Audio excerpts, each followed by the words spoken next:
The father realized his daughter had been gone for 2 years. Just as he was about to explode in anger, he couldn't recall her name. He remembered how clingy she used to be, always finding excuses to see him. He always brushed her off. But 2 years ago, the cheerful, smiling girl became cold. An aura of power surrounded her. She had completely changed. She crushed the fools who had bullied her. They never dared to mistreat her again. He ran into her by chance. She walked past him with a cold, expressionless face. He asked why she didn't greet them. She arrogantly replied, "You're beneath me." He didn't realize Liz was no longer the same person. In her past life, the Emperor said he would forge her into a living sword. Liz thought she would be the most honored knight. Her mother died during her birth. Because of this, her family saw her as a curse. As she grew, her talent with the sword became evident, far surpassing the other knights. Longing for her family's approval, she was told, "You will be forged into a magic sword to protect the empire." Liz readily accepted the Emperor's proposal. She didn't truly understand what it meant. Etheric fragments, extracted from monsters, were force-fed to Liz every day. In the brutal experiments, she lost her flesh and blood and was forged into a magic sword. She was no longer the daughter of Duke Ronan, but the magic sword, Kayla, protecting the empire. Though a blade, Kayla's consciousness remained. The Emperor used Kayla to execute all the mages involved in her forging. He even used her to slaughter innocents. The Emperor took credit for Kayla's achievements, praised by the warriors. Every day, Liz was tormented by the sins she was forced to commit. She prayed to the gods for another life. She wanted to punish the Emperor who had tortured her. She no longer wanted to be a cursed sword. Her countless pleas finally reached the gods. They granted her rebirth. At 13, she quickly stood up but stumbled. Yes, this was the feeling of having a body again. After 400 years of torment, a miracle had finally arrived. Now, she would have her revenge. She vowed to drag the empire into an endless abyss. Looking at the girl in the mirror, she had almost forgotten her original appearance. Who would have thought that not long ago, she was a magnificent sword inlaid with sapphires? Summer had arrived. Before her rebirth, she loathed summer. But now, everything was different. She asked her maid what year it was. The maid replied, the 298th year of the empire. Liz radiated a powerful, oppressive aura. The maid dared not look directly at her. "My lady, the Duke will be returning soon." I know. Her family had blamed her for her mother's death. She had tried so hard to please them. Now, she wouldn't waste her emotions on them, because she had done nothing wrong. Though reborn, the etheric power remained within her, always at her command. She could proudly say, "I am powerful." No one celebrated her birthday. As expected, she wasn't disappointed. She wrote an application to the Royal Academy, waiting for the right moment to send it. She stood before her mother's portrait and offered the last white flower. She told her mother she was choosing a path leading to an endless abyss. Liz had already devised her plan for revenge. Before her rebirth, there was a genius who would rule the empire. The current 13-year-old prince, Dylan.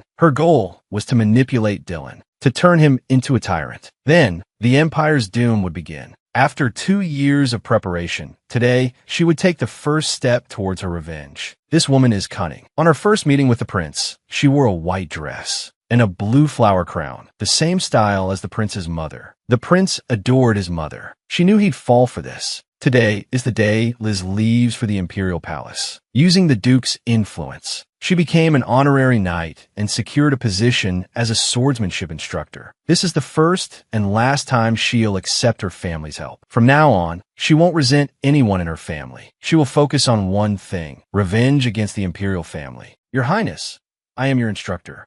But Liz knew that beneath his harmless exterior, he was decisive and ruthless. Her goal was to conquer Dylan, to mold him into a tyrant. "Your Highness, do you have any questions? For example, why I am your instructor?" Dylan didn't speak, but extended his hand to shake hers. But as their hands parted, she slipped something into his palm. To tame this young man, who had no shortage of women, she had to ensure she remained unreadable. Later, they sat down for tea. While pouring, she accidentally spilled some, pretending to be distracted by Dylan. Liz noticed a subtle change in Dylan's expression. He didn't say anything, but she suspected he might still be suspicious. Then a butterfly landed on her flower crown. This was another one of Liz's tricks. She had smeared honey on the flowers. Dylan was intrigued. "From now on, you are my teacher." Earning his respect on their first meeting was the first step to success. The first lesson she gave Dylan was in swordsmanship. She held back. Hiding your strength means you're wary of me. Liz had elven blood, so she could see spirits. Spirits fed on magical energy. And Liz had an endless supply. She graciously hosted the hungry spirits. Spirits understand gratitude. Maybe they'll help me later. Looking at the familiar yet alien imperial palace, sitting here, the heart-wrenching cries of her past life still echoed in her ears. Remembering the torment she endured for 400 years, Liz clenched her fists. I will destroy everything here. Just as she was about to rest, having closed her eyes, Liz sensed something was wrong. An assassin, with a backhand swipe. The person collapsed dead. In his final moments, he was incredulous. But they said, "You were just an honorary knight with a meaningless title." He didn't know that when she practiced with a sword, his ancestors were still suckling at their mother's breasts. An assassination attempt on her first day. It seemed the struggle for succession was fierce. Like Dylan, Liz had hidden her true strength. There was no other way. She had to use magic to dispose of the assassin. This was clearly an inside job. There were too many suspects. Dylan had never revealed his strength. That's how he survived this long. Now Liz was his teacher. The 13th prince learning swordsmanship was tantamount to declaring his intention to compete for the throne. The assassins would surely target Dylan too. Liz was still considering whether to help him. A scream echoed from the quiet corridor. It seemed he had already dealt with it and cleaned up the mess. For the next week, they both continued as usual. Neither mentioned that night. Liz inquired about Dylan's character from the servants. They all said he was a good person. He's quiet, upright, and not greedy. Also very naive. Naive like when he dealt with the assassin. Naive like all of you sleeping soundly that night. During sword practice, Dylan still pretended to be useless. 5 minutes of practice, 1 hour of rest. He's clearly strong, but insists on keeping up the act. That night, he probably guessed I encountered the same thing. I'm afraid he'll ask, so I prepare myself to answer him every day. But he hasn't asked. I can be sure he has no interest in me. Sorry, teacher, I'm so tired I can't breathe. He's quite good at pretending, Liz. Before I was reborn, Dylan manipulated the imperial family, only caring for Liz. Now, he shows a kind, cheerful, and naive side. Liz really wants to know why. So she squats in front of Dylan and asks, "Your Highness, do you plan to live like this forever?" In the eyes of others, Miss only became an honorary knight by relying on her family's influence. And even so, she became the 13th prince's instructor. They whisper behind her back. They're quite the pair. This superficial young lady. Robert especially loathes this kind of woman. After Liz asked Dylan that question last time, she clearly sensed his wariness. She's sure she's caught Dylan's attention. In the past few days, they've been observing each other. Liz clearly feels his gaze on her back. Swordsmanship alone isn't enough for Dylan. He also needs theory. The book she requested hasn't arrived, so she has to fetch it herself. Seeing Liz enter, Robert quickly covers something with a red cloth. Liz knows the book she wants is under the cloth. Imperial scholar Robert believes those without virtue are unworthy of reading the book. His prejudice and madness. Liz slaps him in the face with her knowledge, calmly reciting from the book. But Robert interrupts her. What's the use of memorizing it? Can you even understand it? Little does he know, Liz, as a companion to generations of emperors for 400 years, understands every emperor's interpretation of this book. Robert, his face burning with shame, roars, "Someone who won't live long. Even if you teach them this knowledge, it's useless." Liz, who was smiling a moment ago, changes her entire demeanor upon hearing this. Robert is intimidated by Liz's aura. I advise Count Robert to watch his words. Those who speak carelessly often meet an untimely end. Having said that, Liz takes the book she wants and leaves. Since it's our first theory lesson, let's take it easy. Dylan looks at the thick Imperial Scholar text. This is called Easy. Liz knows this is child's play for Dylan. Dylan sighs and studies quietly. Taking advantage of this time, Liz secretly practices magic. Dylan should know about the library incident. Liz is prepared for him to ask about it at any time. The most skilled hunters often appear as prey. His gaze becomes subtle. "Teacher, I've finished reading."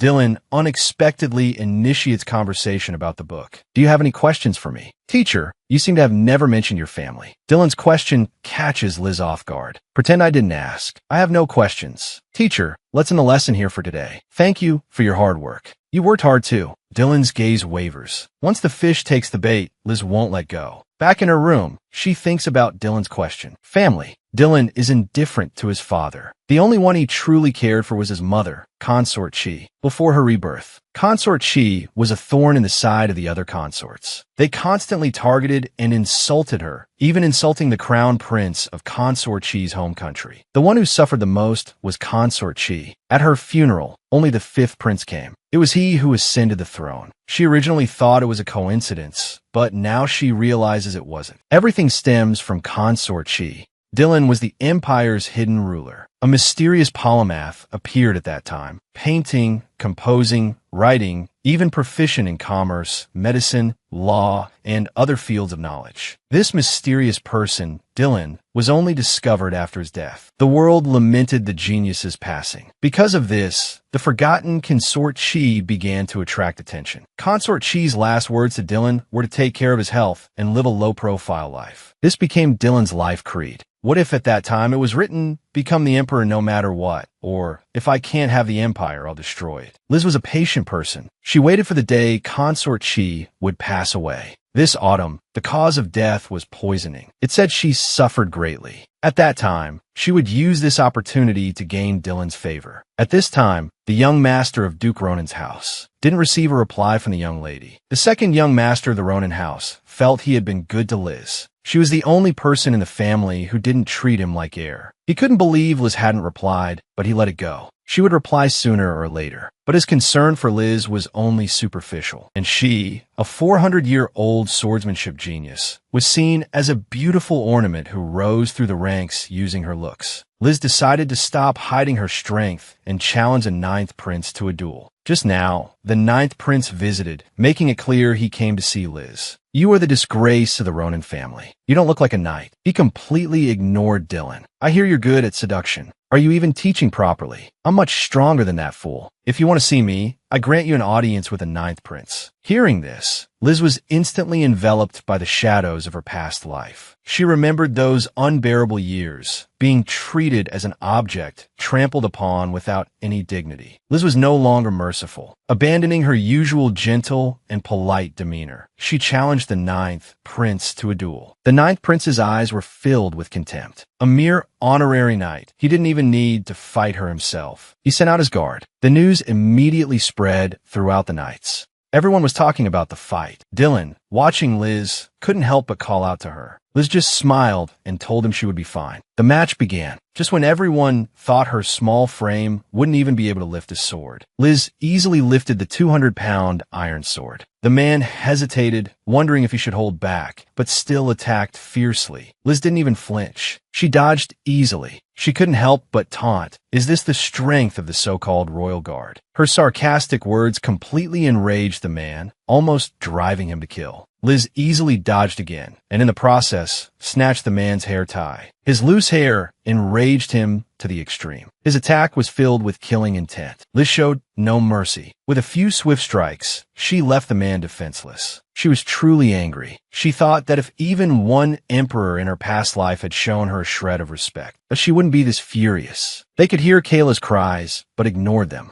This became a catharsis for Liz. The clean floor was now splattered with the man's blood. Liz pointed her sword at the man's throat. He finally knelt and surrendered. Liz's chilling gaze swept across the stage. The ninth prince beside her trembled all over. He looked at Liz as if she were a monster, immediately stammering an apology for his previous rudeness. Liz accepted his apology. From this moment on, she became famous. After everyone left, Dylan finally asked his first question, "Teacher, why do you think the way I live is so meaningless?" At this moment, Liz's heart pounded. He had finally asked this question. Understanding that this was the only chance to catch Dylan's attention, she couldn't say anything wrong. Thinking it over, she firmly said, "Because you and I are the same kind of people. That's why I empathize so much. I consider myself a confident person, and your highness has always been very confident in yourself as well. You believe you will definitely get everything you want, and this feeling of easily obtaining everything makes you feel bored instead. You start to wonder if the lives of ordinary people might be more interesting, so you hide your brilliance. Unfortunately, it's far less interesting than you imagined." These words struck Dylan's heart. An incredulous look appeared in his eyes. "Since you were young, you've never doubted that you would become the emperor. This matter doesn't require anyone else's approval. Liz gently leaned forward. Your Highness, you can remain wary of me, but you can also try to let down your guard. I think the latter is a good choice. Whichever you choose, I will fully accept it.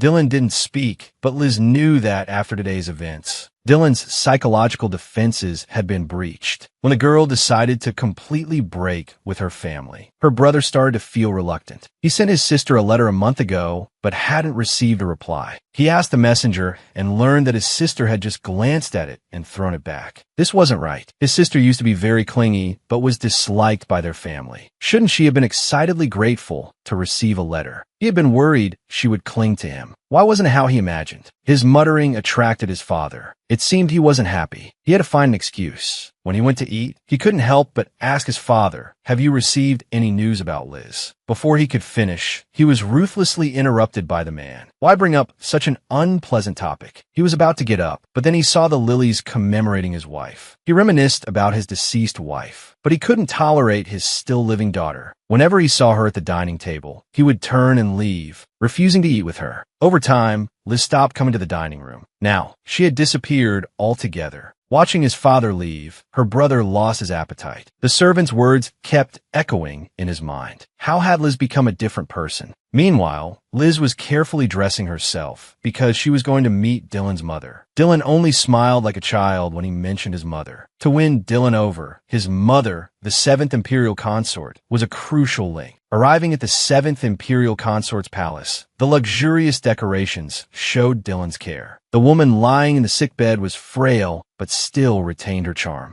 She was a princess who had married into the kingdom. She exuded an air of elegance. Although this was Liz's first time meeting her, the thought that she was about to experience unbearable pain filled Liz with sadness. Only the Shilu herb could save her. But this herb was only available to the Emperor. Liz suddenly remembered that in her past life, the Emperor held a swordsmanship tournament every year. The champion could make one wish to the Emperor. Even requesting the moving castle is achievable. Liz decides to participate in the competition, win a championship, then requests the Shilu herb as a reward from the Emperor. Dylan is a grateful person. While thinking about this, the 7th Imperial Consort noticed Liz. Although nervous, Liz greeted her gracefully. The 7th Imperial Consort is a very kind person. She continuously thanked Liz for Dylan's instruction. Although an imperial consort, her words were gentle and her demeanor humble. Truly a good mother who respects teachers. Consort Chi's warmth reached Liz's heart. As autumn approached, Liz's mood became heavy. After returning, Liz had a nightmare. In her past life, as a cursed magic sword, no one could understand her. The Empire's actions against her. The belief in revenge sustained her until now. She wasn't wrong. Yet, she was the one blamed. Only upon waking did she realize she was crying, grieving over being blinded by revenge. Unable to control the nightmares, she must at least stay calm while awake. Now, Liz has a new worry. How can she conceal her identity to participate in the competition? Disguising herself as a man is the only way to be inconspicuous. Tying her hair up won't help. Just as she was about to cut her hair, the little spirits peeked out. Liz smiled and asked if they were hungry. They surrounded her. "We can help you." The next moment, the spirits cast their magic, transforming Liz into a handsome young man with brown hair and dark eyes. His voice was magnetic. Her hands became coarser. Liz hadn't expected the spirits to help at this time. Smiling, she thanked them for their great help. Since her previous life, Liz had never participated in a swordsmanship competition. The Duke valued his son's achievements more than his daughter's. So, Liz could only watch from afar. Tens of thousands of participants entered the swordsmanship tournament. The preliminaries officially began. This level of competition was a minor matter. Liz intentionally concealed her true strength and slowed her pace. She steadily advanced, ranking 85th. On the day of the qualifying round, she noticed the 9th prince was absent. Liz wasn't surprised. Only one person could do this. That is Dylan, who never yields what he possesses. Once obtained, he never lets go. After dueling with the 9th prince's guard, the 9th prince developed a fear of swords. Could Dylan have done this to him?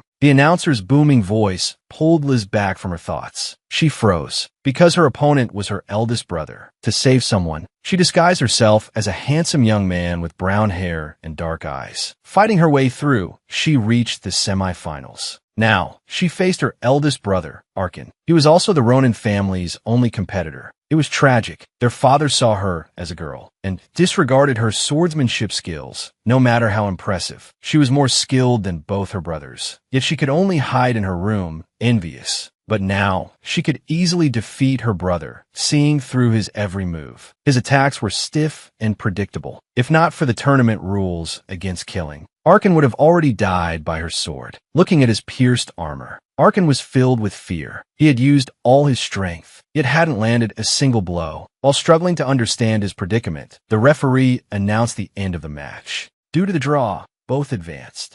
But for Arkan, undefeated amongst the nobles, he had fallen from his pedestal. Liz, hidden away from the bustling evening festivities, leisurely sipped her tea. Unexpectedly, she looked up and saw Dylan. Why was he here? Just then, his gaze drifted over. Would he recognize her? However, Dylan only glanced from afar before disappearing into the crowd. Liz also took the opportunity to leave. The next day's semifinals. Arkan was swiftly defeated by Ka, who as soon as he entered the arena. Seeing this, Liz left midway through the match. Ultimately, Liz faced Ka, the one who defeated her elder brother. She recalled how, after his disappearance in her past life, her family abandoned him. Only this man, her fiancé in name only, searched for him for 5 years. Although she didn't understand why he searched for her, she still didn't want to hurt him. But the championship had to be hers. Unsurprisingly, she emerged as the victor. Everyone present was filled with excitement. Someone with no known identity had actually defeated all the renowned competitors. The Emperor, standing on the stage,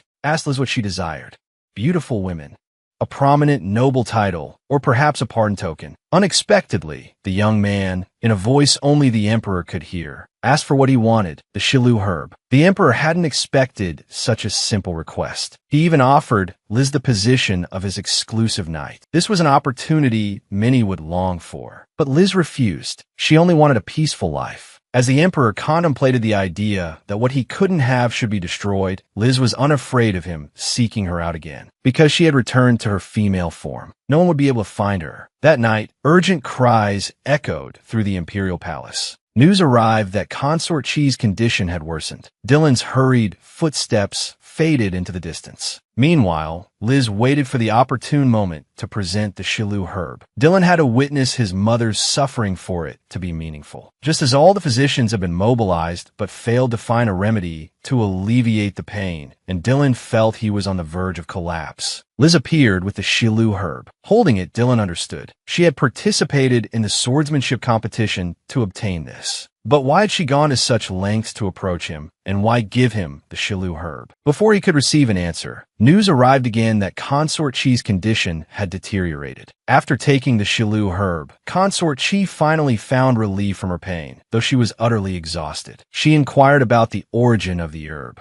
Dylan truthfully told Consort Chi. In return, Consort Chi entrusted her final words to Liz. She entrusted her son to Liz's care. Instantly, Liz felt a heavy weight in her heart, a lump in her throat. In her previous life, while Dylan desperately searched for the Shilu herb, Consort Chi passed away. He hadn't been able to ease his mother's pain, nor bid her farewell. Guilt had tormented Dylan his entire life. Finally, Consort Chi passed away without regrets. At the funeral, there were only 2 figures. The mourners were pitifully few. Aside from the 5th prince, no one else attended. Liz seemed to understand the feelings Dylan carried while serving the 5th prince's ascension in her past life. Feeling the room a bit stuffy, Liz went outside for some fresh air. At that moment, the sky opened up with a torrential downpour. Well, a little rain wouldn't hurt. As she walked, she bumped into Dylan. He held Consort Chi's will in his hand. He handed it to her. Hesitantly, she opened it, surprised that the contents were different from her past life. Do what you want to do, no matter what it is. Live freely. Mother said this was written for both of us. I don't have anything I want to do yet. What about you, teacher? Liz felt her heart pounding in her chest. He had finally waited for this day. He knelt down on one knee. Please become my monarch. Allow me to become your guide, the Empire's first knight. The rain is pouring down right now, but it feels terrifyingly close. Now, the monarch should place their hand on the knight's head to take the oath. But Dylan didn't want to treat his teacher that way. He suddenly knelt down on one knee. Taking her hand, he said, "Then please become mine. You're all I have now." Liz looked at his face. She couldn't tell if it was rain or tears. Dylan was now like a blank canvas, waiting for Liz to paint it. Consort Chi's funeral was over. Only Liz and Dylan remained in the hall. Teacher, what do you want? Dylan placed the choice of his destiny entirely in Liz's hands. It's time to paint this blank canvas black. I want you to rule the empire, then destroy it, trample it underfoot, and reduce it to ashes. Faced with this immoral request,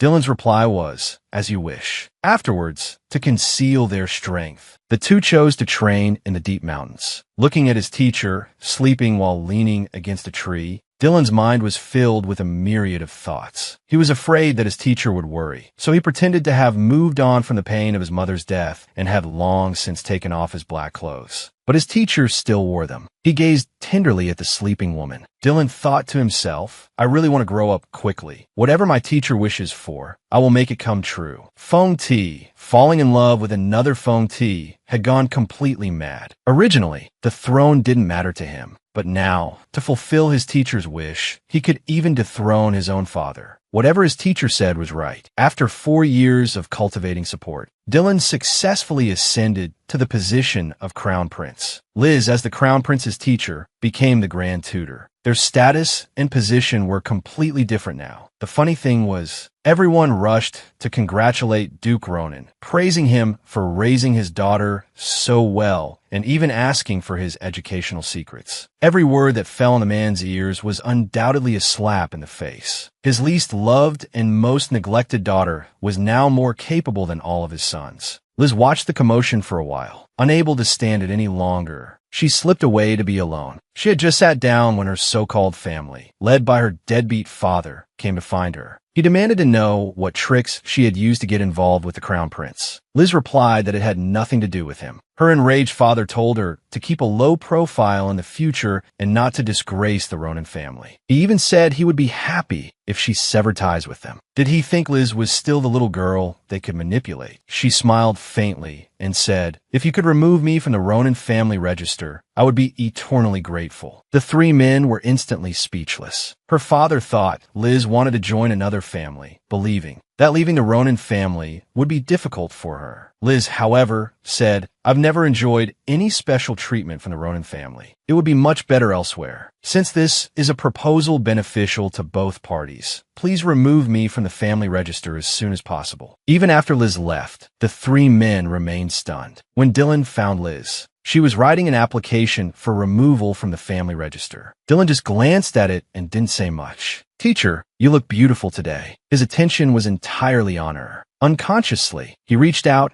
and gently touched her lips. Their relationship had undergone a subtle change. This feeling of losing control made Liz inexplicably nervous. That night, the two celebrated at a restaurant. Liz promised Dylan 3 wishes, vowing to fulfill them no matter what. My first wish, teacher, is that if I ever act improperly towards you, you will forgive me. Liz thought, how improper could someone like Dylan, a true gentleman, be towards her? No problem. Dylan's second wish was for her to name his night order. These were the beggars Liz bought off the streets. She took them in and trained them to be spies. Because they were Liz's people, Dylan valued them highly. Let's call them shadows. No one could have imagined that this casually chosen name would one day shake the entire continent. And what about the third wish? Before she could finish, Dylan blushed. I want to hear you sing. Liz felt that Dylan was acting strangely today. Still, she granted his wish. Her heavenly voice filled the air. A new chapter unfolds. Duke Ronan's mansion. Liz's deadbeat father couldn't believe she actually obtained the official application for leaving the family register, complete with the royal seal. The matter was now out of their hands. Her second older brother, realizing he had been too cold to his sister, thought he should try to mend her wounded heart. He had always wanted his family's love, after all.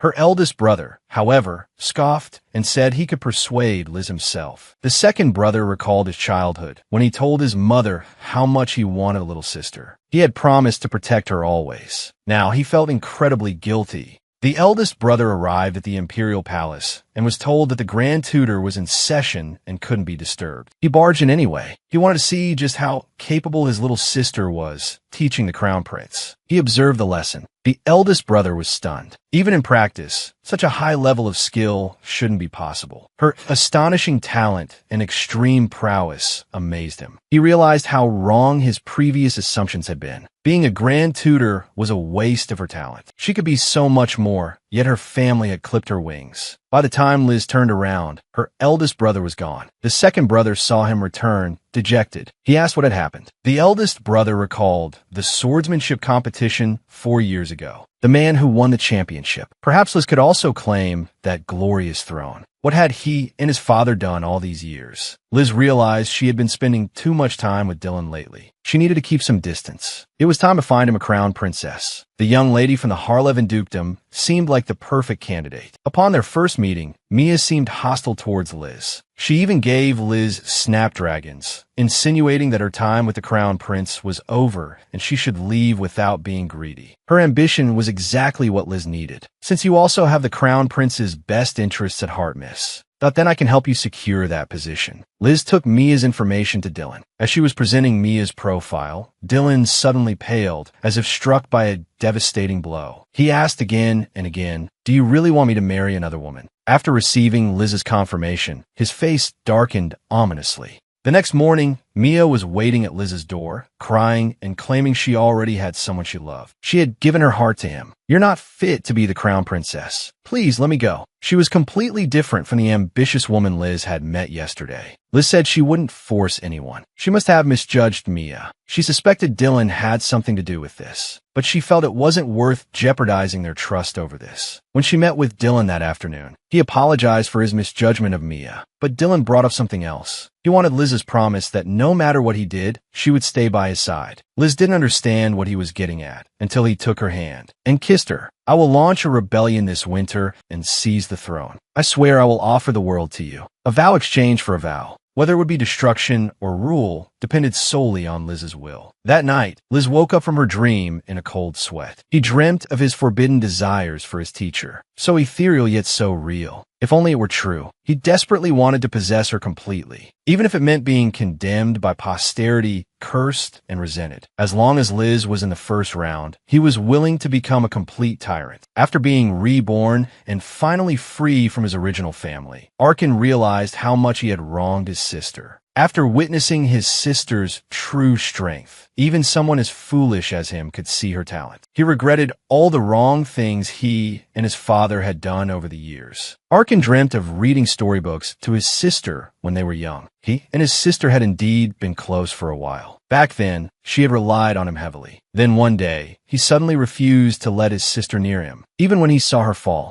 and scrape her knees. He didn't pay attention. He just looked away towards his older brother and father. He was too afraid. He feared that he too would be ostracized by the family if he was close to her. His sister thought she had done something wrong, and when she apologized, her brother coldly pushed her away. He only regretted what he had done to his sister when he woke up, but it was too late. The application had arrived too late. His sister was already gone. The Ronan family was about to hold a family meeting. Their deadbeat father believed that as the eldest son, Arkin should set an example for his younger siblings. Since he hadn't reported anything, could it be assumed that Liz's matter had been resolved? Could the application be considered void? But Arkin asked his father, "Have you cared about our sister all these years? Even a little. You should let go of Mother's death and treat Liz properly." These words completely exposed their father's hypocrisy. He angrily slapped Arkin. He told him he had no right to say these things, because he hadn't done any better. Yes, if their father was the culprit, then they were accomplices. Saying anything now was pointless. Arkin still wanted to reconcile with his sister. The Crown Prince's investiture ball was in a few days. It was also his sister's birthday. The two brothers discussed birthday presents. Rare treasures were too easy to buy and lacked sincerity. She liked to paint, so they decided to give her black roses. Little did they know, their self-righteous act almost killed Liz. The day the ball arrived,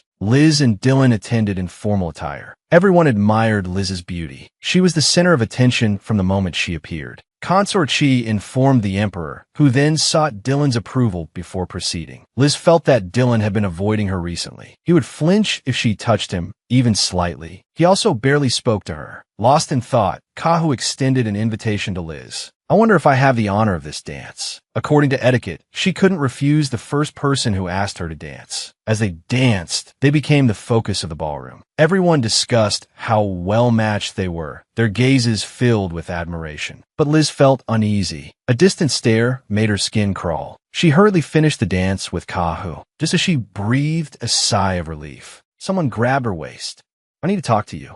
She was startled that Dylan had addressed her so directly. The noisy crowd began a murmur. Dylan led her to the balcony and apologized for touching her without permission and addressing her informally. This was the first time Dylan had acted like this, and Liz was a little surprised. She said that as the future emperor, he could address her by name at any time. But Dylan said he had always respected her and wouldn't dare treat her casually. Seeing his respectful demeanor, Liz smiled and said she forgave him. Dylan was almost blinded by intense possessiveness. This feeling was unfamiliar to him. Leaving behind a hasty goodnight, he hurried off, unaware that the woman he loved was about to face danger. Liz gazed at the night sky, sighing at the beautiful moon. She thought about the 400 years she had lived as Kayla. Her time living as a person who could speak and move was short. She had to constantly remind herself of her purpose in the imperial palace. Just as she turned to go back, an unpleasant voice called out from behind her, "Liz, do you know your birthday is coming up?" "My birthday is the same day as my mother's death anniversary. Are you trying to say I'm a murderer?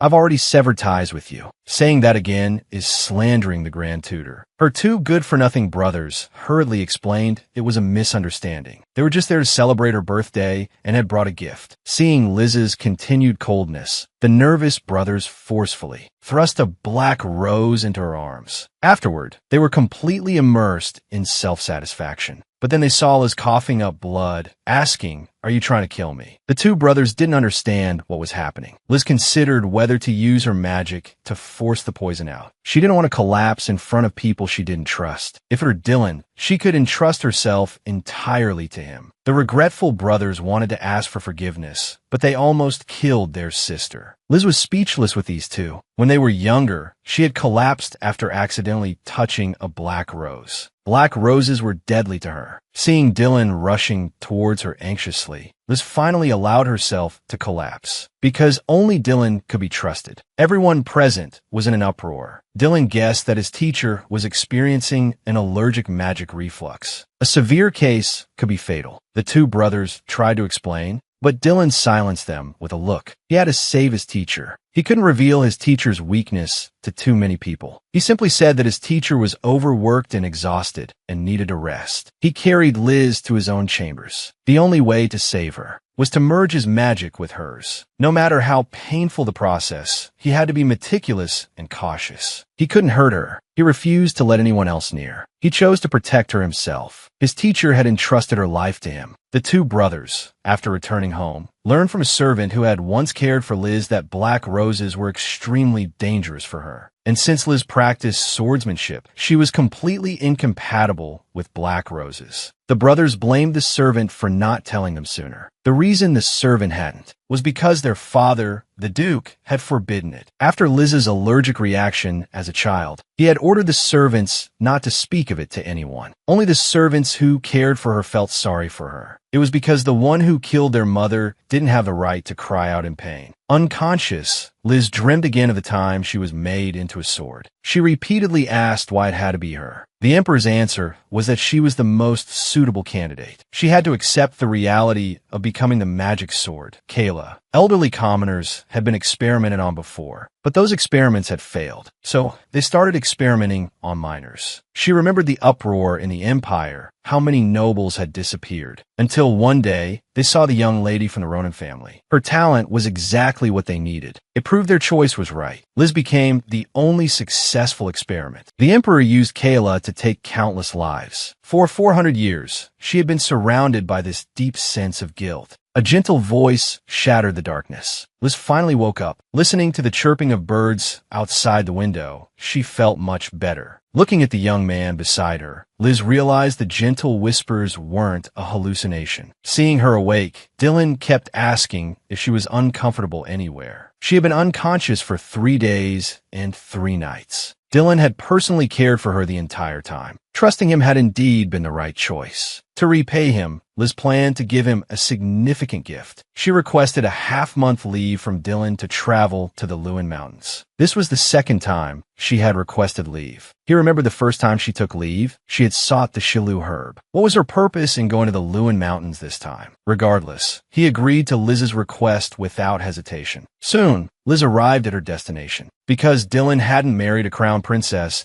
and thus had no shame of an outside wife, those who wanted to rebel needed Duke Kanan's support. Duke Kanan personally came out to greet her, puzzled about what the crown prince's right-hand woman was doing. What scheme was she planning, coming all this way? She even offered to play a few games with him. Whether it was roulette or poker, Kanan lost every round. Liz smiled, saying her luck had always been good. But only the strategist beside them recognized the astonishing intelligence of the woman before them. Kanan, however, didn't believe she had come for mere amusement. Rumor had it Duke Kanan was searching for a family heirloom. But the mountains were teeming with magical beasts, making them inaccessible to ordinary people. I want to make a wager with you. I'll help you find the heirloom, but in return, that the loser must pledge unconditional loyalty to the winner forever. Looking at the seemingly frail woman, Duke Kanan advised her not to take the risk. The magical beasts in the forest, which tens of thousands of people couldn't handle, she claimed she could deal with single-handedly. Liz said she only needed a half-month. Kanan watched from the window as Liz set off, believing she was going to her death. While everyone assumed she wouldn't return, Liz cut a path through the dangers, slaying beasts along the way. For her, dealing with these creatures was child's play. Even S-rank magical beasts were easily dealt with. Finally, she found the heirloom. At Duke Kanan's mansion, the steward hurriedly called for the Duke's return. The morning sun shone on Liz, making her appear radiant. Duke Kanan, do you remember our wager? You must honor it. Duke Kanan and all his knights knelt on one knee, facing Liz. He swore to follow the crown prince without hesitation, placing himself at her disposal. The oath ceremony concluded, and Liz wanted nothing more than to return to the palace. She wanted to give the proof of the oath to Dylan as repayment for his trust in her. At that moment, she longed to see him, unaware that he had also prepared a surprise for her. In a magnificent palace, Dylan, holding ribbons, suddenly heard the voice he had been yearning for. Hearing her call to him, he quickly turned to see Liz had returned. His gaze was gentle and tender. He had planned a surprise party for her the following day. He was overjoyed she returned a day early. Liz froze. Her birthday was also the anniversary of her mother's death. That day felt like a curse to her. Dylan guided her to a seat and removed her shoes. He wanted to wash away the fatigue of her journey with warm water and even rolled up his sleeves to massage her feet. 1,000 words converged into one sentence. Teacher, thank you for coming into this world. Thank you for reaching out to me. After the evening party, Liz expressed her gratitude for Dylan's gift. She loved it. It wouldn't be long before the rebellion. She would personally kill the emperor. Dylan then realized Liz had never addressed the emperor as Your Majesty. What secrets does the teacher hold? He doesn't want to pry. Even if he knew, what then? He's willing to do anything for her. This woman is a ladder. For revenge, he painstakingly lurked by the prince's side, taming him into a docile lamb. Unexpectedly, Dylan is even more unhinged than he is. Liz's original plan was to expose the emperor's crimes to the public, then send him to the guillotine, execute him personally. However, Dylan is increasingly deviating from her control. The day before yesterday was Consort Chi's death anniversary. Liz recalled Consort Chi's dying wish, entrusting Dylan to her. The time is coming. She cannot be swayed by anyone. Feelings are too extravagant for her. She cannot forget the 400 years of hatred and rage. Dylan is about to transform from a pure youth into a usurping tyrant. That night, they formulated a battle plan. The first step is to seize the royal family's secret library. It can provide ample justification for this uprising. If the uprising fails, there's only one way out: death. For the teacher's wishes, he can charge forward without hesitation. The great battle is imminent. Dylan, masked, leads his knights into the imperial palace.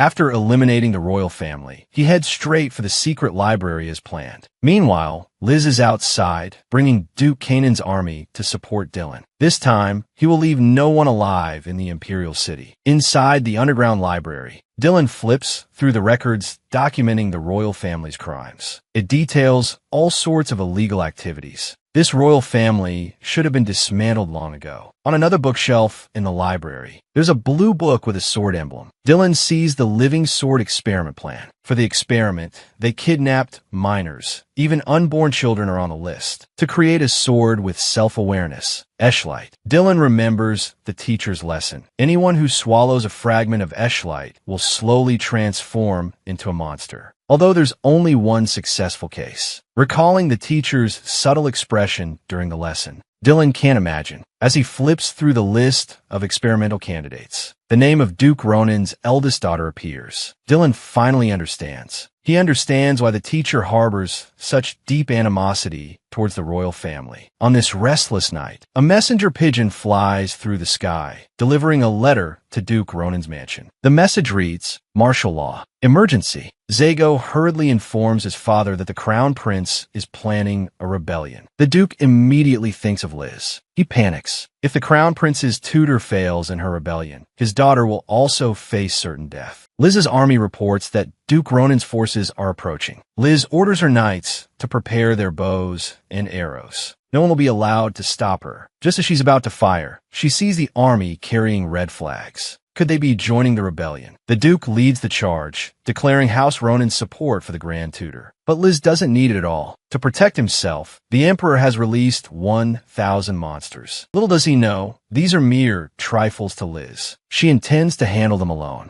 Her father anxiously objects. Isn't this suicide? Liz dismounts her warhorse. With a single, casual swing of her sword, she dispatches a monster. Like a goddess of war, she addresses her soldiers. Retreat is not in my vocabulary. I'll deal with the monsters. You go and stop the Emperor's reinforcements. These are my orders. Execute them immediately. The knights' morale surged. Dylan had just left the Imperial Library when he was surrounded by the Emperor's knights. Prepared for a bloodbath, Dylan easily dispatched the knights. The scene was ablaze. Dylan ordered his knights to secure the library. Liz had also finished her battle. Victory signals arrived from all directions. Standing on high ground, she felt an unprecedented thrill. This day had finally arrived. She had waited so long for this moment. The careful planning of the past few years had become reality. She thought of Consort Chi. She remembered Dylan, untamed and innocent. The wind ruffled his hair. She reminded herself that Dylan was merely her pawn. She couldn't afford to be soft. At this moment, she was like an angel of death in the night, a chilling, unreal apparition. Now, all she needed was for Dylan to deliver the Emperor, and she could finally have her revenge. But hours passed, and there was still no news. Liz's expression darkened. She leaped onto her horse and galloped towards the Imperial Palace. The vast hall was empty, save for the scattered corpses of nobles outside. A strong sense of unease washed over her. Had Dylan already killed the Emperor, she wouldn't allow her years of effort to be wasted.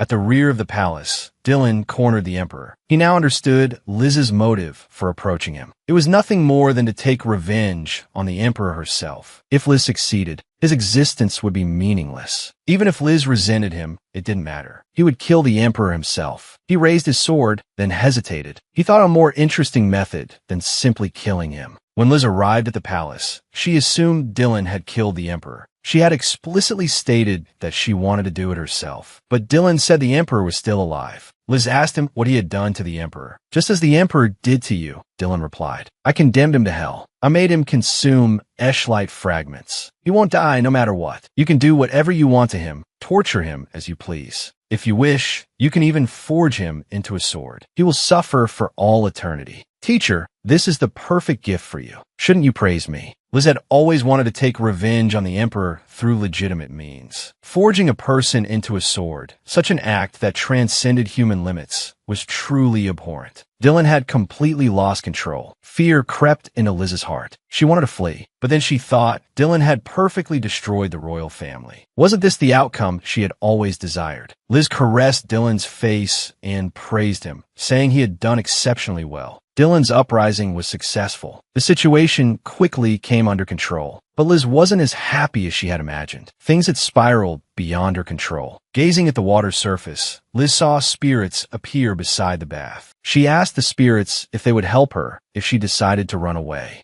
The spirits swirled in the air. "Kind one," they said, "we will always be on your side, helping you. Being cruel is momentarily satisfying, but chasing after a girl can lead to a fiery demise." After Dylan ascended the throne, the Ronan family became the object of everyone's flattery. But no one knew that Liz had already severed ties with her family. Her father still held out hope for his daughter, perhaps fearing the consequences if the rebellion failed. He had filed a petition to protect the family from implication. But her jerk of an older brother told her father to wake up. Liz didn't want to see her family. That's why she became the 13th prince's tutor. She used to try so hard to please her brother. But Zago told her not to waste her energy. He would never see her as a sister. Looking back, Zago regretted it deeply. They had countless opportunities to make amends, but they all missed them. Liz would never forgive him. Now, he could only hope that time would heal his sister's wounds. Meanwhile, Liz was disturbed by Dylan's changes. Ultimately, he had grown too fast. Then a maid announced that Kahu requested an audience. He was the first to congratulate Dylan on becoming the imperial tutor.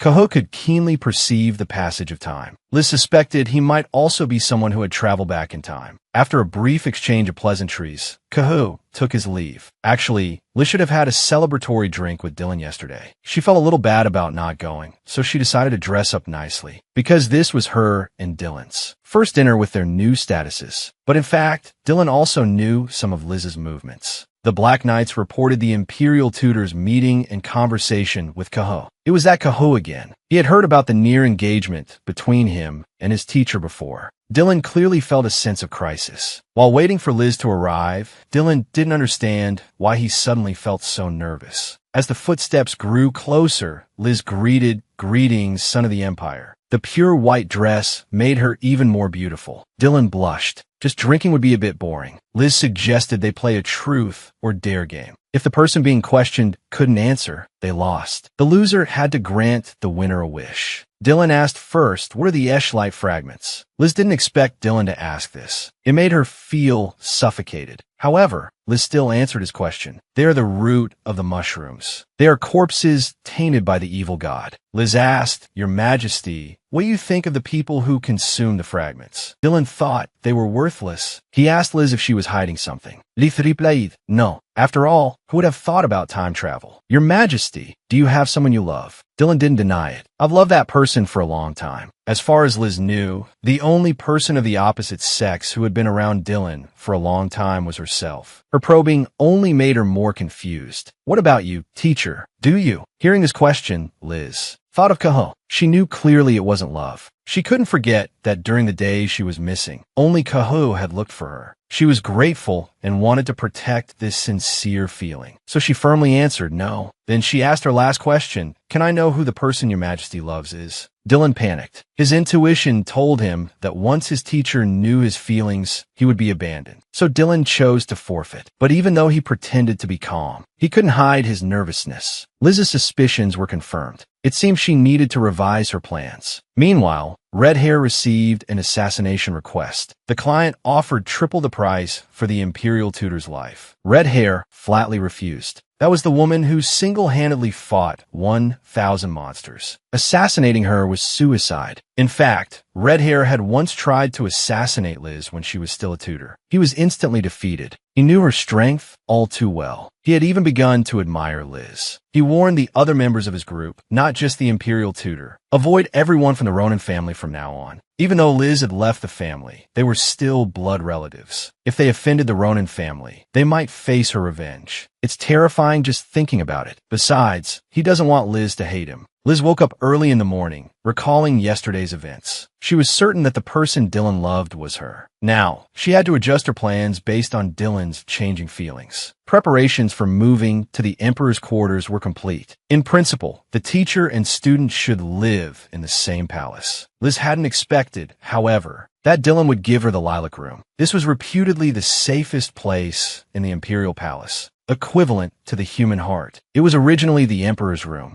This made Liz feel a little lost. It was almost time for swordsmanship class. But Liz decided to change the teaching method. She coated all the swords with deadly poison. She wanted to have a life-or-death Frujan Yan Shi with Dylan. But Dylan understood this was Liz testing him. If he didn't love her, he would fight with all his might. But he couldn't bring himself to hurt his teacher. In a moment of distraction, Liz's sword was already at his throat. "Your Highness, please focus. The result is already clear." Liz smiled and suggested they take a break before resuming the lesson. But after turning around, her expression instantly became incredibly serious. The next day, at the court meeting, the news that the remnants of the Wasteland forces were planning to regain power and were colluding with the underworld made Liz think that she might be able to find clues about Kayla. She volunteered, "Leave this matter to me." Everyone's understanding of Liz was that His Majesty's teacher's true strength was unknown. Just as someone was about to object, they were silenced by a single look from Liz. They didn't dare to speak. This matter was rather dangerous and required someone to assist. Kaho stood up and offered to help the Grand Tutor. Dylan trusted his teacher's decision and hoped Kaho would assist her well. After entering the underworld's territory, they were surrounded by an eerie atmosphere. From time to time, various monsters appeared to obstruct them, but Liz easily dealt with them. After witnessing her strength, Kaho was inevitably shocked. He recalled the Liz in his memory, a noble who merely longed for her family's love. But the young lady before him was terrifyingly strong. What kind of person was she? After fighting for most of the day, Kahu invited Liz to his home to rest. In order to observe Kahu up close and determine if he, like herself, was a time traveler, Liz accepted his invitation. Upon arriving at Kahu's home,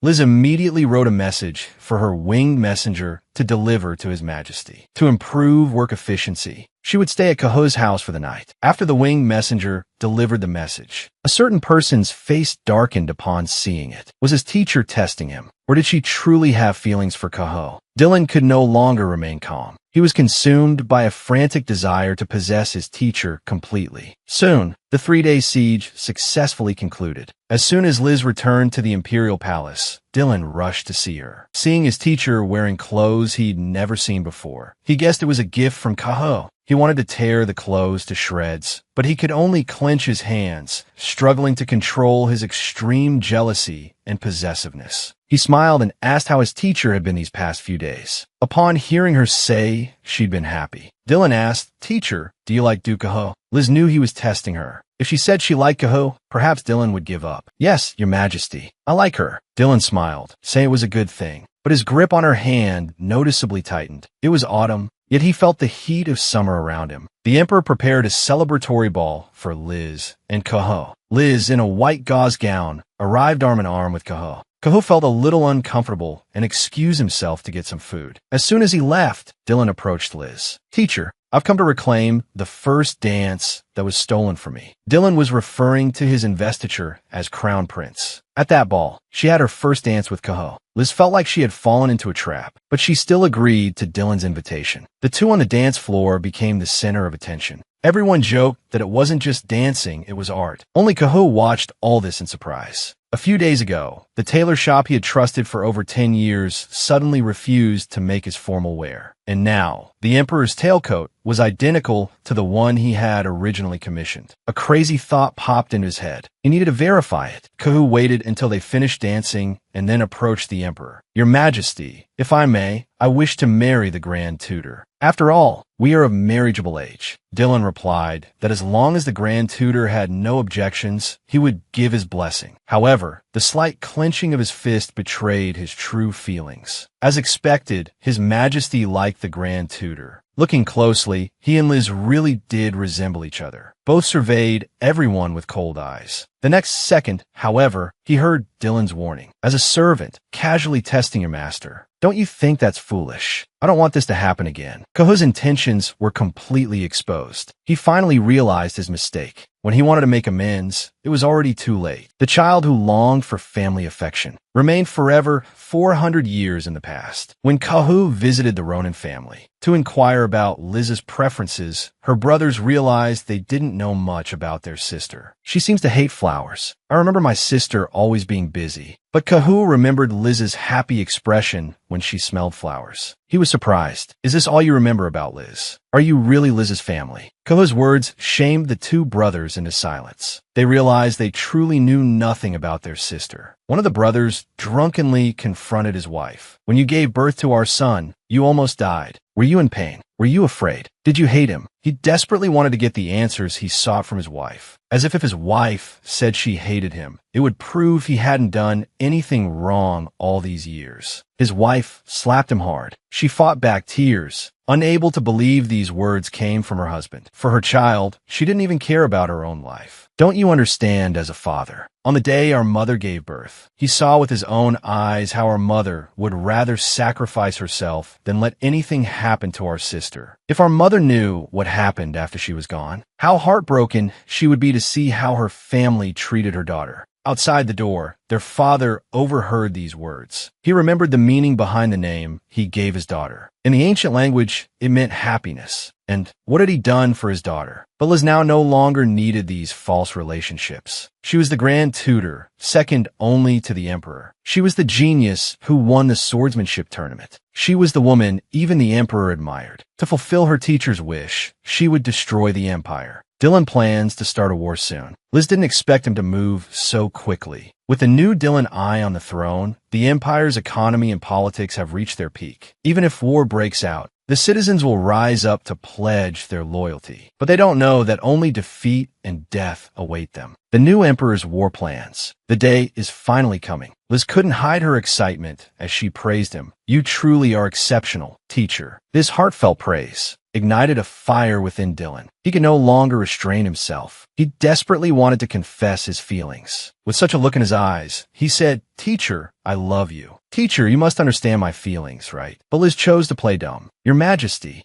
She deflected his confession, turning it into something unrelated to romantic love. But this time, Dylan wasn't going to let it go. He led Liz to the back garden. "Teacher, can I ask you something? What exactly is Kayla?" Liz hadn't expected Dylan to mention Kayla. "Your Majesty, do you know what happens when someone consumes a fragment of Eshlight? The previous emperor, imprisoned underground, is a prime example. Ordinary people can't withstand it and die. Those who barely survive become sentient metal. That's Kayla." He knew Liz was hiding something from him, but he believed everything she said. "Teacher, I love you." Not the love of a student for a teacher, but the love a man has for a woman he desires. Dylan's bold and explicit confession, filled with burning passion, seemed to melt the entire winter. Liz didn't reply. Back in her room, she threw herself into the bathtub to cool down. No matter what, she wouldn't give up on her revenge. That afternoon, however, he sent her a gift, a portrait of her. She had seen this painting in her past life as Kayla, but the subject then was the 7th imperial consort. Anyone could see the artist's love for the subject. Liz had the painting hung above the piano. Just then, Dylan arrived for her piano lesson. Seeing the letters from Liz's suitors on the table, he couldn't hide his jealousy. He wanted to see who would dare to court a woman pursued by the emperor. The servant girl standing nearby was caught off guard by the sudden display of affection. He wanted everyone to know he loved this woman. During the lesson, he had lychees brought in, her favorite fruit. When she was young, no matter how much she loved them, she never got any. She hadn't had one since she grew up. How did Dylan know she loved them? Memories of being neglected were warmed by Dylan's gesture. The bitter memories associated with the fruit transformed into something cherished. At this moment, Liz seemed to understand. He truly loved her. News of the emperor's open pursuit of the imperial tutor spread like wildfire. Kahu, though aware of the emperor's affection for Liz, found it unsettling. He'd known for a while, but why did it still bother him? He was so distracted while practicing his swordsmanship that he lost his grip. He wondered if he, too, had fallen for her. He sought out Liz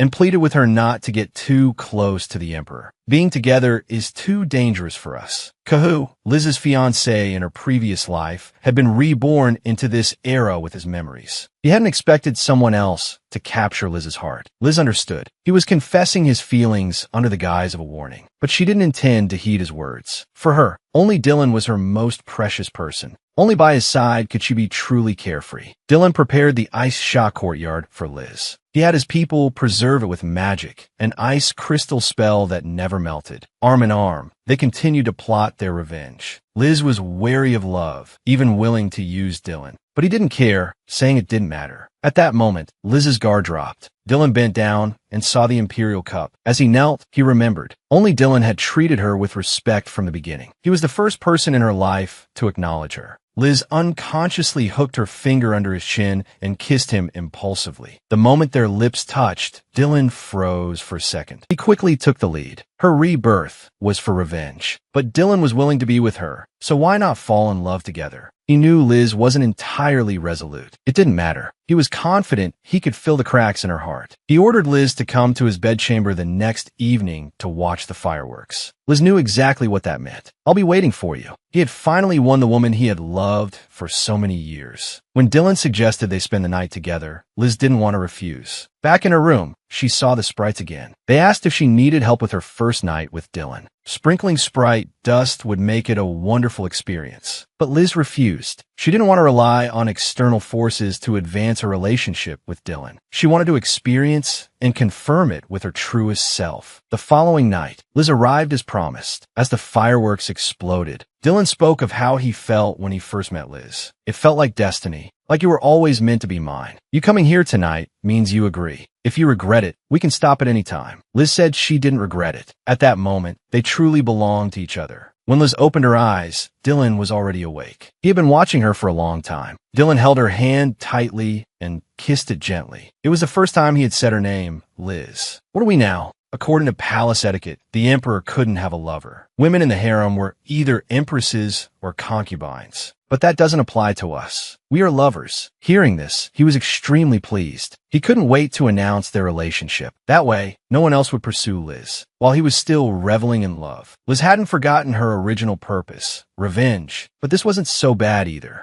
The love affair between the Grand Tutor and the Emperor was the talk of the capital. Most people offered their blessings, but Kaho was distressed, so it had come to this. If the Emperor wanted to make Liz his Empress, he would have already announced it. Why call her his lover? Etiquette didn't matter to either of them. Laws and institutions couldn't constrain the Emperor. If he wasn't a tyrant, then what was he? And in this time of peace, he'd heard the army was undergoing intense training. Kaho couldn't understand Liz's motives. Thinking of Liz, he felt a pang of heartache. Now that their relationship was confirmed, even during training, they could be openly affectionate. A gentle and handsome younger lover. No one could resist. Liz couldn't help but kiss him. They began their shameless love life. For their first date, they went to the opera and had a delicious lunch.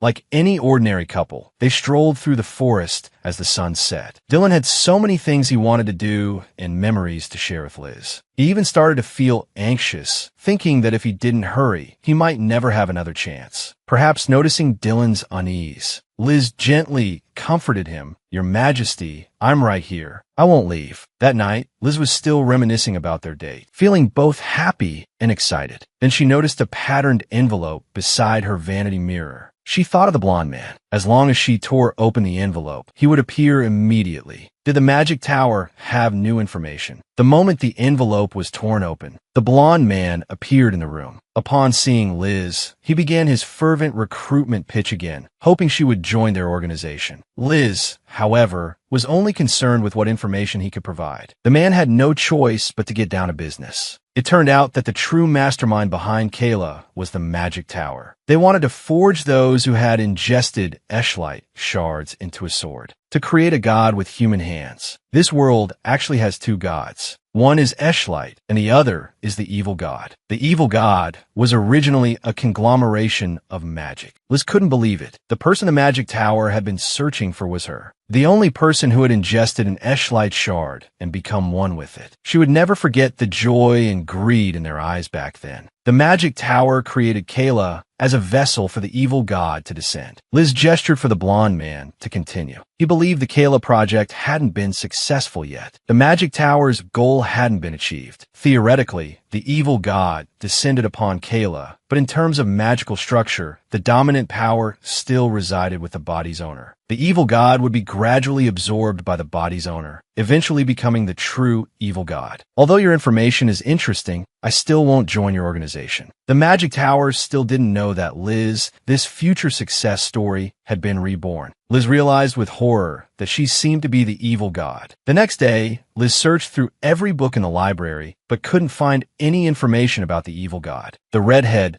delivered an information card. To figure out why only Kayla could be used to create the evil god, Liz tore open the card. The blonde man appeared again. He had new information. He told her that out of jealousy, the evil god shattered the main god, Eshlight, into countless pieces. The characteristic of these shards is that every few centuries, the purest and highest grade shard would be born in human form. Their defining trait is an undeniable talent. Liz realized this was describing Dylan. The blonde man, however, mistakenly believed Liz was the Eshlight shard. After all, at the age of 13, she had already demonstrated sufficient teaching ability to become the prince's tutor, and had managed to nurture the unremarkable 13-year-old prince into a promising emperor. That's why he so desperately wanted her to join their organization. And the evil god's characteristic is a murderous intent towards Eshlight. The blonde man said he was there to protect the true Eshlight shard, which he believed was Liz. He was unaware that Liz was Kayla. Only Liz knew that if she were the evil god, she would eventually kill Dylan. That night, Dylan whispered her name in her ear, but Liz couldn't sleep. She had considered whether destroying the Empire with Dylan would bring her true happiness. But now those things seemed ephemeral. To prevent Dylan's death, Liz could only choose to leave him. Even without him, she could live well. She never imagined that the pawn she had nurtured would be an Eshlight shard, and that she, as the evil god, would be unable to suppress her murderous intent and kill him. To keep Dylan from dying, Liz had no choice but to leave him. She found a blonde man and agreed to join the organization. They agreed on a time for him to pick her up, as she still had other matters to attend to. Liz went to the underground library and burned all the books about Project Kayla. 400 years ago, she had been forged into a demonic sword, suffering immense pain before being reborn. She had groomed Dylan into an emperor. Those past events were like ashes in her hands, gradually fading away. Liz suddenly remembered Kaho. He still remembered things from before his rebirth. She had to see him. Kaho didn't understand why Liz was looking for him. Unexpectedly, she asked him point blank if he remembered anything about the rebirth. Kaho nodded, saying he only remembered searching for her. He didn't remember anything after that. Liz felt that he probably wasn't lying. Thankfully, even now, he didn't know that he was Kayla. On the way back, the beautiful sky made her long to see Dylan. Under the setting sun, she walked with Dylan.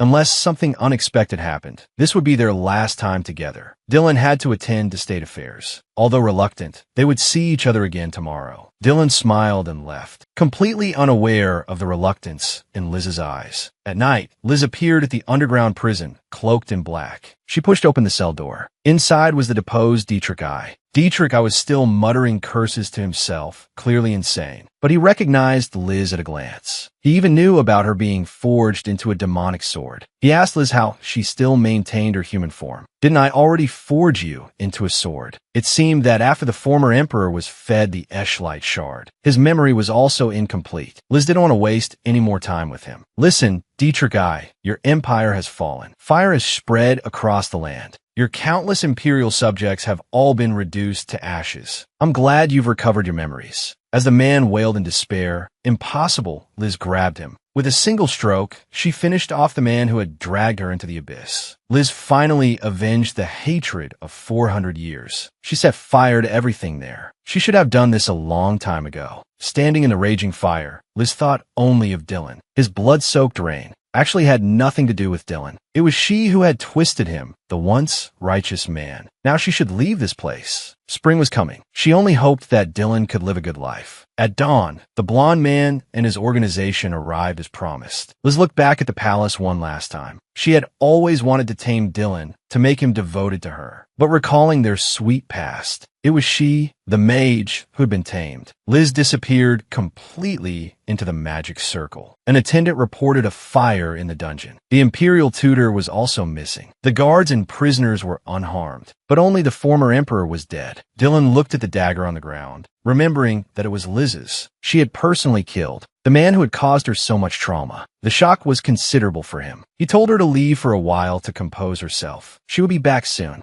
With the arrival of spring, Dylan returned triumphantly from a victorious battle. He thought his teacher should be back by now to celebrate with him. But when he opened the door, he was met with emptiness. It didn't matter. She should be back by summer. He instructed the maids to prepare Liz's summer dresses. Autumn arrived, then winter. Dylan ordered the maids to discard all the out-of-season dresses. Prepare the winter dresses. It will be cold when Liz returns. And so, Dylan waited 3 years after his lover left. He went mad. The once gentle, puppy-like man completely darkened. That woman who had schemed to get close to him after taming him abandoned him. He swore to find her at any cost, even if it meant preserving her like a specimen and keeping her locked away. The first round, he was very young. The endless suspicion and infighting in the palace tired him. He felt everything was meaningless. He would always fiddle with the chessboard, playing the game of which of the 49 members would die first. But his mother taught him, you cannot kill, because you are not without choices. Although he didn't quite understand why, he listened to his mother. From that day on, he sheathed his sharpness and became the unassuming emperor, until a girl named Liz appeared. He knew from the first meeting that she had an ulterior motive. He didn't understand why. If she wanted to rise to prominence, she would choose such a complicated method. Why did she have to approach him? Unexpectedly, he became attracted to her as they spent more time together. He wanted to possess this woman. A deep yearning caused him to sink into the quagmire named Liz. Seeing other men approach her, Dylan wanted to chop off their hands. But when facing Liz, he instantly retracted his frightening demeanor and transformed back into the gentle, puppy-like man. Indeed, Dylan had always been good at disguising himself. But now she had disappeared. All those promises about never leaving, about always staying by his side, turned out to be jokes. In the 3rd year of Dylan's reign, the former youth had grown up. Unknowingly, he had become a tyrant. Now, he would mobilize all manpower and resources to find that woman. Whatever you want, even if it means resorting to unscrupulous methods, you must achieve your goal. Liz, that's what you taught me. So I will capture you and bring you back. Liz, your freedom is over. Liz, who had been gone for 3 years, had become the leader of the organization with her overwhelmingly superior strength. When Liz first joined, many people didn't accept her. But one day, she single-handedly defeated all the knights in the organization. From then on, everyone supported her unconditionally. The facts proved that Liz was indeed qualified. Under her leadership, the Moda branch was eradicated. She became the Death Rider, the most feared by the Moda. Regrettably, the main branch always escaped. Unknowingly, 3 years had passed. Because her mind was focused on pursuing Moda, she rarely thought of Dylan. And Dylan hadn't sent anyone to follow or monitor her. Perhaps he had forgotten her. Wasn't this the outcome she wanted? Liz was still lost in thought when the door opened. Urgent report. Dylan intends to use the funds allocated for the Royal Expo to support Moda's research. Liz heard that name again after 3 years. Liz hadn't expected him to be involved with Moda.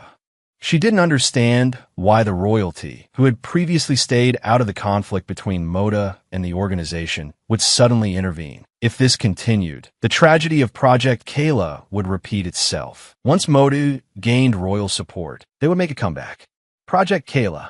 Moda's high command would definitely appear. Liz planned to use this perfect opportunity. Eliminate Moda. It's risky, but it's worth a try. Down in the desolate underground, Dylan couldn't understand why Liz only looked at a Hyligs-related technology. He felt enraged by everything about Project Kayla, filled with a desire for revenge, as if the Kayla project had already succeeded. He almost burned all the Kayla project files, but then thought better of it. None of it mattered anymore. Nothing was important. Liz's departure had driven him mad. Now, all he wanted was to find her. Everything is ready. He must capture her, no matter the cost. After her organization arrived at the destination, they discovered the entire royal knights were present, not to protect Modi or the emperor. When Liz was surrounded by the royal knights, she realized Dylan's target had been her all along. He had calculated correctly. Liz wouldn't fight against her former subordinates. She could only surrender. One by one, the members of her organization fell. Then Dylan appeared. "You haven't changed a bit,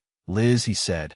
Dylan gripped her chin. "To completely possess you, I've come for you now." Her former lover had reappeared. Liz felt a sense of unfamiliarity. She had left the man she loved 3 years ago. Finally captured, the Dylan before her was a stranger, frightening her. His former gentleness and chivalry were gone, replaced by coldness and resentment. His touch was no longer gentle. He repeatedly asked why she left. Seeing Liz's silence, he said, "Fine, it doesn't matter. I've caught you. From now on, you must stay by my side. The members of your organization are in my hands, Deli, Anklos. Wendy, And Goldie, if you want, you can kill everyone and escape. It depends on whether you're willing to sacrifice these precious friends. Liz had never considered her team as friends. But after 3 years of shared life and death experiences, she even remembered their names. She couldn't let them die because of her. Seeing Liz's silence, Dylan pulled her into an embrace. Once I've decided, I won't give you another chance to change your mind. It was then that Liz realized the principled young man she once knew was gone. Your Majesty, you've changed. Of course, you've been gone all this time. Did you think I should stay the same? Until when? Did you think I shouldn't change at all? Wasn't it you who turned me into this? Liz remained silent, speechless. Yes, it was she who had taught him to be tyrannical. Who else could she blame? But how can the true fragments of a Heilig exude such a dark aura? Dylan ordered the imprisonment of everyone in Liz's organization. Although I haven't killed them immediately, don't think you can relax, Liz. You know what I'm capable of. Liz anxiously pleaded with him, but Dylan didn't want to hear it. Liz, how I treat them depends entirely on you. From now on, stay by my side. Your eyes can only have me. Dylan arranged for Liz to stay in a nearby hotel. He also assigned knights to guard her closely. She needed to get out to assess the situation. But the knights stopped her. Your Majesty's orders. You cannot move freely. Liz was about to force her way out, but Dylan entered. Liz quickly asked where her companions were being held. A smirk played on Dylan's lips. How could you leave me and worry about others? Dylan gently caressed her face. Liz finally understood. The Dylan I once loved. He's completely changed. Right now, I just have to go along with his thinking and not provoke him. Dylan slowly moved closer to Liz, ordering her not to speak to or look at other men. You can only look at me, care about me, and no one else. Dylan's presence was suffocating. In the carriage back to the palace, Dylan gestured for Liz to come closer. She could have refused, but to avoid angering him, she chose to comply. She said she had missed him these past 3 years, but he no longer believed her. He pulled her close and kissed her forcefully against her will. Liz, not to be outdone, bit his lip hard enough to draw blood. You have a unique way of kissing, but I like it. Your Majesty, please let me go. The empire had rapidly developed over the past 3 years, achieving a period of peace and prosperity. But strangely, everyone in the palace wore an expression of fear. As soon as they entered the palace, the maids swarmed around them. Her former personal maid cried, "Imperial tutor, we're so glad you're back." The maids escorted Liz to the Empress's chambers. She was still the imperial tutor. How could she stay in the Empress's chambers? It was too extravagant. Dylan sat there every night, longing for Liz's return. Ultimately, it was he who had driven himself to this madness. Liz noticed a red jewelry box to the side. Inside were sapphire earrings. She then realized that all the jewelry in the room were things she had once cherished. Even small trinkets she hadn't paid much attention to were perfectly preserved. Dylan must have been choosing things she liked while waiting for her return. He waited like this for 1 year, 2 years, 3 years. Liz could feel Dylan's suffocating possessiveness and extreme love. Love was truly a powerful force. It could drive a rational person mad. Yet, Dylan remained unwavering. Liz's heart grew heavy because she didn't want to see Dylan hurt. Fate had decreed that they could not be together. Meanwhile, Cahoe was also troubled. He too had been missing Liz for the past 3 years. If he had known that their last conversation would be their last, he would have tried to keep her there. His family had been urging him to marry these past few years. But Cahoe felt that marrying another woman while his heart belonged to someone else would be incredibly irresponsible. After Liz left, the empire developed in the direction he had feared. The people's competitiveness and patriotism were incited, leading them to eagerly enlist as soldiers. Wars raged both within and outside the empire, causing unrest across the continent. His Majesty still hadn't given up on his final journey.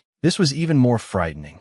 Duke Xiao, if a caged bird flies away for freedom, do you think the fault lies with the unbroken wings or with the person who built the cage? When His Majesty asked him that, Cahoe felt that Dylan's last thread of rationality was about to snap. When His Majesty asked him that, Cahoe felt that Dylan's last thread of rationality was about to snap.